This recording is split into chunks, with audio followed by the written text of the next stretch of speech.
Alam mo, madalas natin tanungin bakit niya ako iniwan?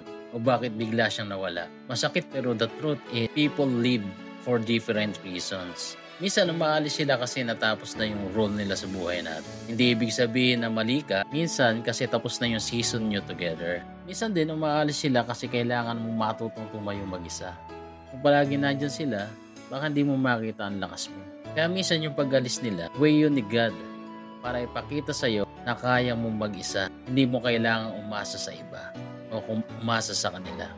At minsan umaalis sila kasi hindi sila para sa'yo. Akala natin sila na, pero ang totoo, tinatanggal lang sila sa landas natin, sa landas mo, para makilala mo yung tamang tao na para sa'yo sa tamang oras. Kaya next time, pag may umalis, huwag mo tanungin kung bakit ka iniwan. Tanungin mo, ano ang dapat kong matutunan.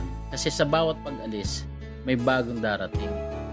Kasi ito, tandaan mo, kung sino ang meant to stay, mananatili siya. At kung sino ang umalis, hindi siya parte ng future na binubuo para sa'yo.